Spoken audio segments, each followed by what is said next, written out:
राधे राधे आप सभी को। आज मैं आपको मेघनाद की कहानी सुनाने जा रही हूँ कि आखिर क्यों हंसने लगा था मेघनाद का कटा हुआ सिर। महर्षि वाल्मीकि द्वारा रचित हिंदू धर्म ग्रंथ रामायण में उल्लेख मिलता है कि रावण के बेटे का नाम मेघनाद था।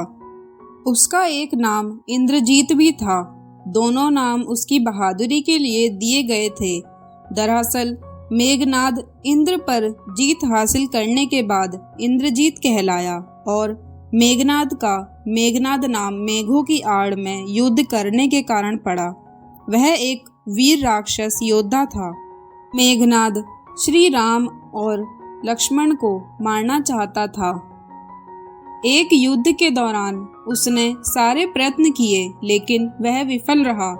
इसी युद्ध में लक्ष्मण के घातक बाणों ने मेघनाद को मार गिराया। लक्ष्मण जी ने मेघनाद का सिर उसके शरीर से अलग कर दिया। उसका सिर श्री राम के आगे रखा गया। उसे वानर और रीछ देखने लगे।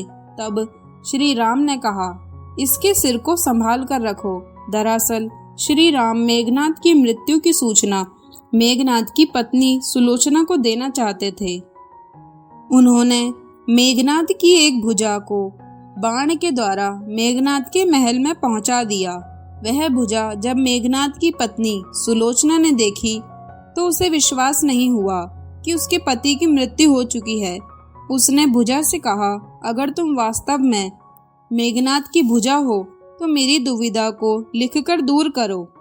सुलोचना का इतना कहते ही भुजा हरकत करने लगी। तब एक सेविका ने उस भुजा को खड़िया लाकर हाथ में रख दी। उस कटे हुए हाथ ने आंगन में लक्ष्मण जी के प्रशंसा के शब्द लिख दिए। अब सुलोचना को विश्वास हो गया कि युद्ध में उसका पति मारा गया है। सुलोचना इस समाचार को सुनकर रोने लगी। फिर वह रथ में बैठकर रावण से मिलने चल पड़ी। रावण को सुलोचना ने मेघनाद का कटा हुआ हाथ दिखाया और अपने पति का सिर मांगा। सुलोचना रावण से बोली कि अब मैं एक पल भी जीवित नहीं रहना चाहती। मैं पति के साथ ही सती होना चाहती हूँ। तब रावण ने कहा, पुत्री 4 घड़ी प्रतीक्षा करो। मैं मेघनाद का सिर शत्रु के सिर के साथ लेकर आता हूँ। लेकिन सुलोचना को रावण की बात पर विश्वास नहीं हुआ। तब सुलोचना मंदोदरी के पास गई। तब मंदोदरी ने कहा, तुम राम के पास जाओ, वह बहुत दयालु हैं। सुलोचना जब राम के पास पहुंची तो उसका परिचय विभीषण ने करवाया।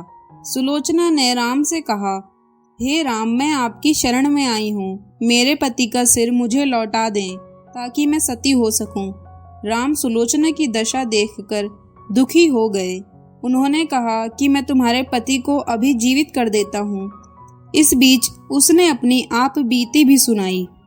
सुलोचना ने कहा कि मैं नहीं चाहती कि मेरे पति जीवित होकर संसार के कष्टों को भोगें। मेरे लिए सौभाग्य की बात है कि आपके दर्शन हो गए। मेरा जन्म सार्थक हो गया। अब जीवित रहने की कोई इच्छा नहीं है। राम के कहने पर सुग्रीव मेघनाद का सिर ले आए, लेकिन उनके मन में यह आशंका थी कि मेघनाद के कटे हाथ ने लक्ष्मण का गुणगान कैसे किया। सुग्रीव से रहा नहीं गया और उन्होंने कहा, मैं सुलोचना की बात को तभी सच मानूंगा जब यह नरमुंड हंसेगा। सुलोचना के सतीत्व की यह बहुत बड़ी परीक्षा थी। उसने कटे हुए सिर से कहा, हे स्वामी, जल्दी हंसिए, वरना आपके हाथ ने जो लिखा है उसे ये सब सत्य नहीं मानेंगे। इतना सुनते ही मेघनाद का कटा सिर जोर जोर से हंसने लगा। इस तरह सुलोचना अपने पति की कटा हुआ सिर लेकर चली आई। तो दोस्तों, यह थी आज की कहानी।